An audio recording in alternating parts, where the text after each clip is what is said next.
There is a particular kind of glance that lasts 1 second too long, just enough for you to notice, just enough for you to wonder if you imagined the weight behind it. Maybe it was a reaction too big for such a small moment, a laugh held slightly too long, a response that carried more energy than the situation seemed to call for. And then, almost as quickly as it appeared, it vanished, replaced by a distance that didn't match the warmth that came right before it. You've felt this contradiction before: intensity without consistency, closeness followed by retreat, and if you've spent any time trying to decode it, you already know how disorienting it becomes. This pattern, warmth that flares and then withdraws, presence that feels charged one moment and unreadable the next, is one of the most common experiences in unspoken love, and also one of the most misunderstood. Most people try to solve it the same way, searching for a single clear signal that will finally confirm what they suspect, only to have that signal contradicted an hour, a day, or a week later. What if the contradiction itself isn't a mystery to solve, but a pattern already explained, one that Carl Jung's psychology mapped out with remarkable precision, long before any of us were left staring at our phones trying to interpret a mixed message? His understanding of the unconscious mind offers something most people never consider: an explanation for why real feelings don't always show themselves plainly, why they flicker instead of shine, why they retreat the moment they've revealed too much. Once you understand that mechanism, the confusing behavior you've been trying to decode stops looking so random. But before we get there, there's a deeper question worth sitting with first, one that will reframe everything you thought you understood about hidden feelings. Why would real feelings hide at all, instead of simply showing themselves? You know this cycle intimately, even if you've never described it out loud quite this way. A moment happens, charged, unmistakable, the kind that makes your chest tighten slightly, because something in it felt undeniably real. You replay it later, turning it over, trying to hold on to the certainty you felt in that instant. And then, almost predictably, the person becomes distant again, unreadable, back to a version of themselves that gives you nothing to confirm what you just experienced, and slowly, the certainty starts to erode. You begin doubting the very moment that felt so obvious minutes before, wondering if you exaggerated it in your mind, if you saw depth that was never actually there, if you're simply someone who reads too much into small things.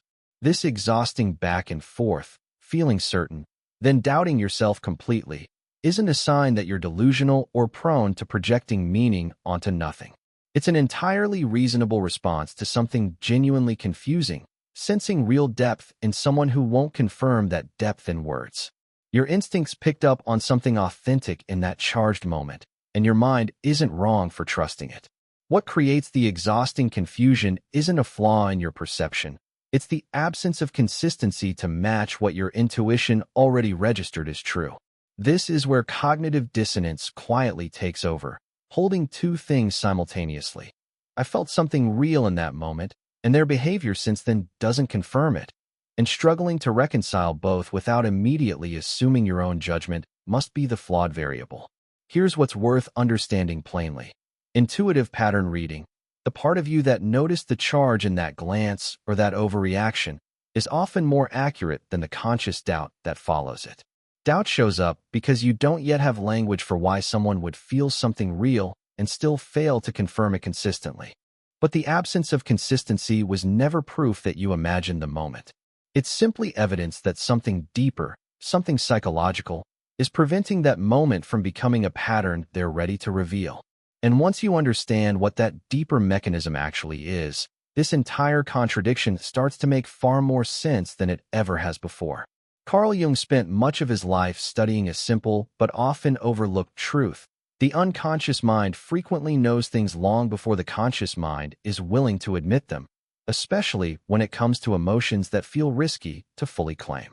Love that hasn't been safely confirmed as reciprocated is exactly that kind of risk, and the unconscious registers that risk instantly, even while the conscious mind is still busy deciding whether it's safe to acknowledge at all. Here's what matters most in understanding this pattern. Feelings don't simply vanish because someone hasn't consciously accepted them yet.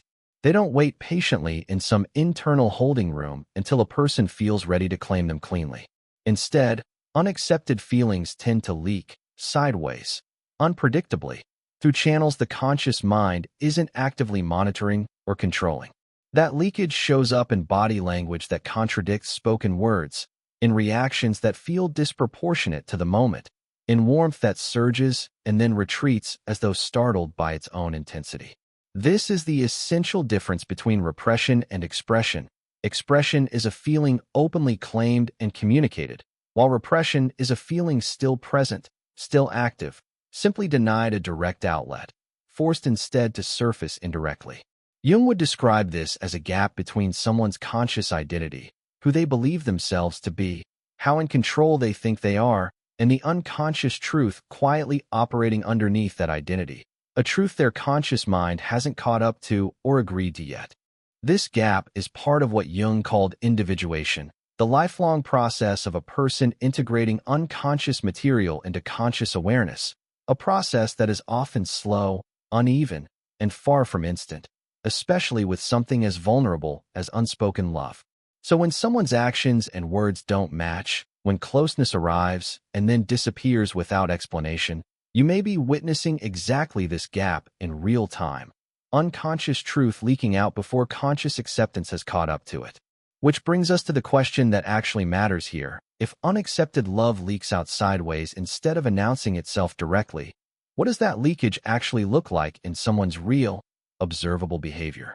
The first place unconscious feeling tends to leak out is the body, because the body, unlike words, is far harder to consciously script. Someone can carefully choose what they say to you, measure their tone, keep their sentences light and casual, but sustained attention is much harder to manufacture on command, especially attention that wasn't consciously planned in the first place. This is what's worth watching for, not performed interest, not obvious flattery, but the quiet, almost involuntary orientation of someone's focus toward you in a room full of other things competing for it. A stillness that only settles over them around you specifically. A subtle nervousness in their hands, their posture, their pacing, that doesn't appear when they're speaking to anyone else. The distinction that matters here is between generic friendliness, which is easy to offer to almost everyone, and involuntary attention, which is far harder to fake consistently precisely because it isn't something the conscious mind is actively managing. Think of it like a compass needle enclosed inside a case. You can turn that case in any direction you like, angle it toward distraction, toward other people, toward busyness or deliberate detachment.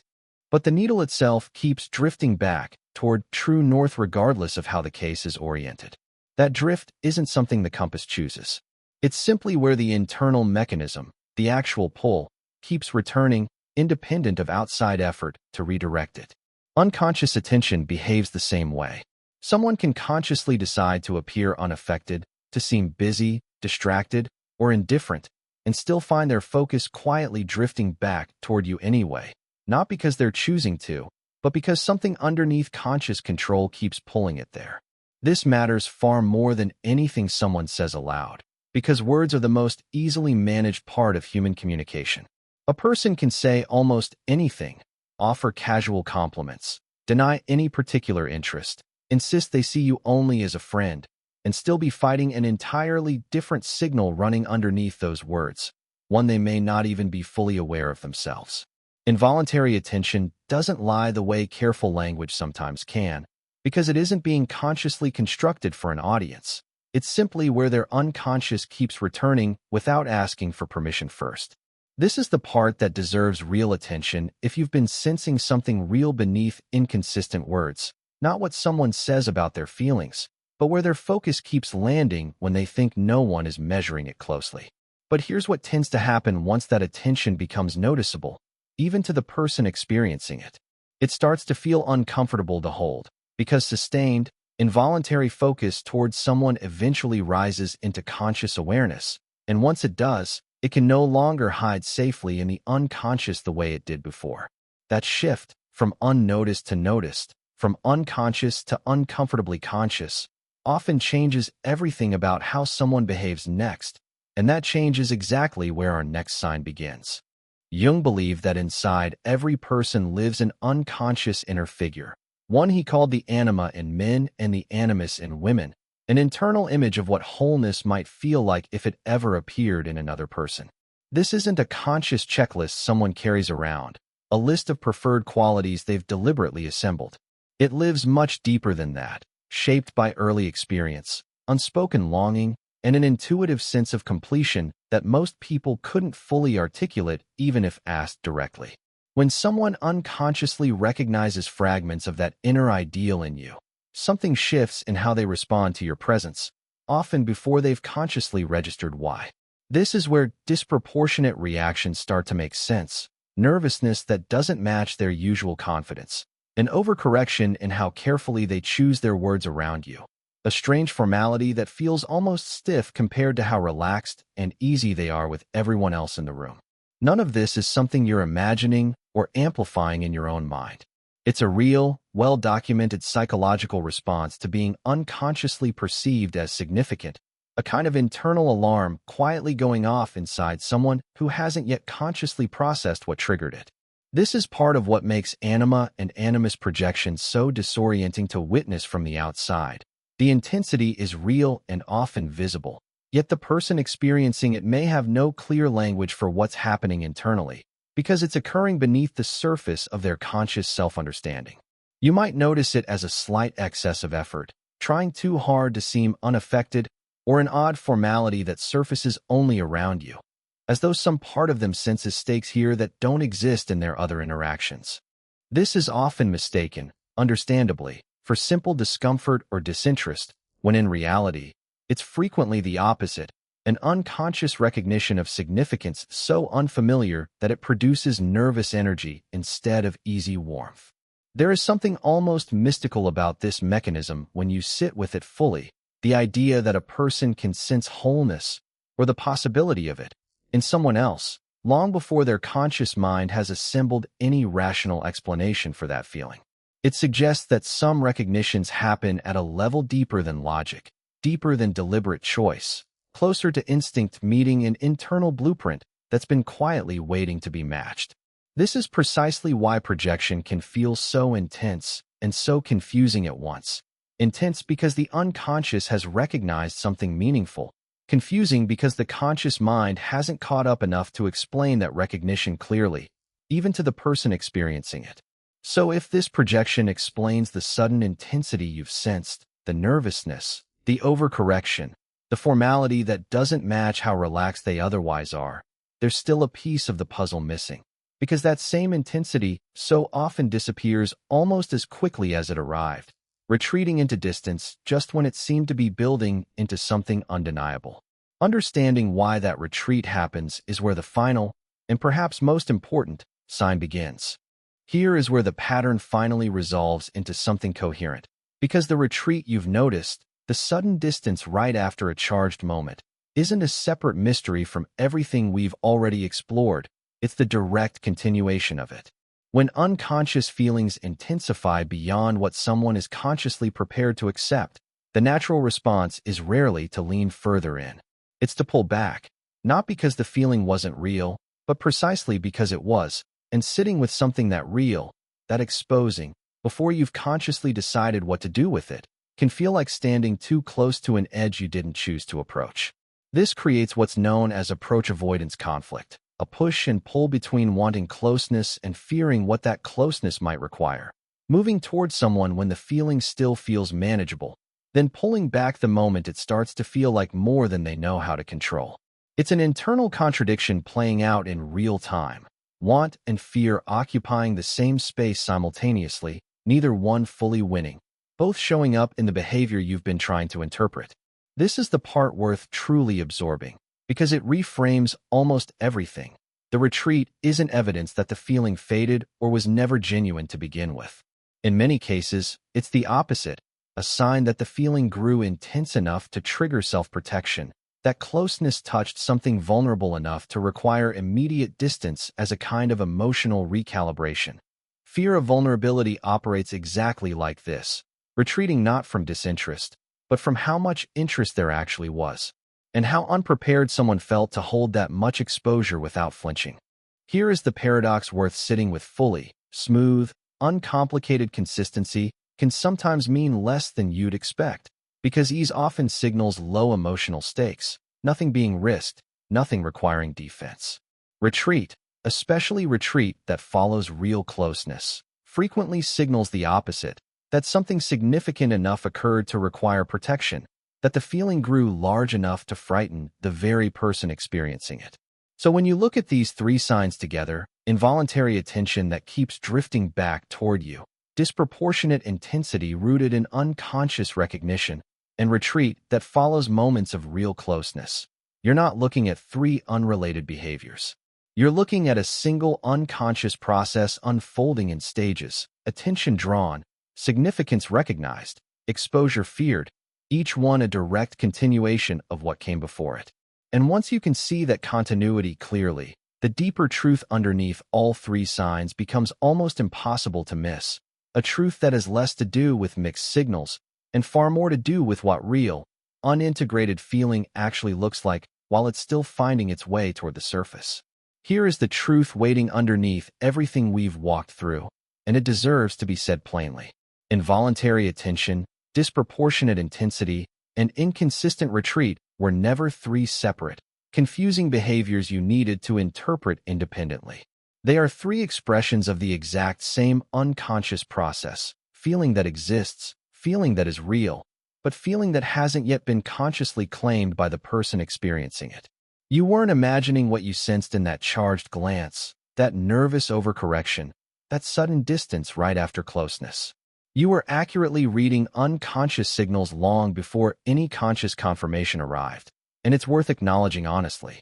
Conscious confirmation may never arrive at all, not because the feeling wasn't there, but because claiming it consciously requires a kind of integration some people take a long time to reach, and some never reach at all.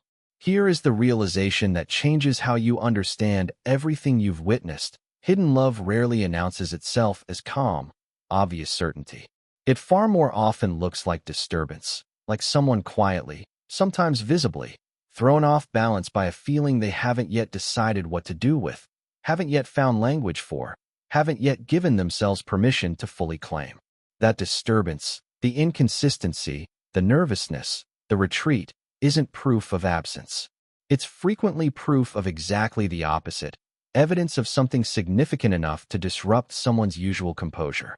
You can hold this understanding with real steadiness now, trusting your own perception instead of constantly overriding it with doubt, because what you sensed was never fabricated, it was simply unconfirmed, which is an entirely different thing. But here's what matters just as much as this realization itself. Understanding the psychology behind hidden feelings doesn't mean you're required to wait indefinitely for someone else's unconscious process to resolve itself. Recognizing the pattern is not the same as committing your present, your peace, or your emotional investment to however long that resolution takes, if it ever comes at all. This clarity deserves to be protected, carried forward as steady insight rather than passive waiting, because understanding someone's hidden feelings is valuable only if it also helps you decide, clearly and calmly, how much of yourself you're willing to keep offering while they find their way toward claiming what you've already seen. Now that you can see this pattern clearly, it's worth being honest about what this clarity actually promises and what it doesn't. Recognizing these unconscious signs is not a guarantee of resolution. Someone can carry real, unintegrated feelings for months, for years, sometimes indefinitely, without ever consciously claiming them, without ever finding the readiness to act on what their own unconscious has been quietly signaling all along. Understanding the psychology behind their behavior doesn't change that timeline, and it was never meant to. This is where an important distinction has to be made, one that protects you far more than waiting patiently ever could. You can hold genuine compassion for someone still in the process of integrating their own feelings, understanding that this process is often slow, uneven, and frightening in ways that have little to do with you specifically. But compassion for their process is not the same as putting your present, your time, your emotional availability on hold indefinitely while that process unfolds at whatever pace it unfolds, if it ever completes at all. This is where differentiation becomes essential, the ability to remain emotionally aware of someone's internal struggle while still staying fully rooted in your own life, your own needs, your own forward motion. You are allowed to understand someone deeply and still decide, calmly, that you won't build your present around the uncertain timeline of their unconscious catching up to what you've already seen clearly. That isn't impatience, and it isn't giving up on someone unfairly. It's healthy detachment, caring about their journey without abandoning your own in the process. Patience has real value here, but patience without limits quietly becomes self-abandonment, quietly becomes years spent waiting for a resolution that may never arrive, while your own life sits paused in expectation of someone else's readiness. You can offer understanding freely. You do not have to offer your entire present alongside it. Protecting yourself here doesn't require confronting them or demanding they resolve their feelings faster than they're able to. It simply requires continuing to live fully, openly, and forward-facing, regardless of whether their unconscious ever finishes the work of becoming conscious. And the more naturally this balance becomes part of how you hold situations like this, the less power any single unresolved dynamic will have over your peace, because your life will no longer be quietly on pause, waiting for someone else's clarity to arrive before you're willing to keep living yours. There is something worth naming clearly, especially now, after everything this understanding has revealed. Your ability to notice these subtle, unconscious signals, the involuntary attention, the disproportionate intensity, the retreat that follows real closeness, was never overthinking that needed correcting. It was emotional intelligence, quiet, precise, and far more accurate than the doubt you kept layering on top of it.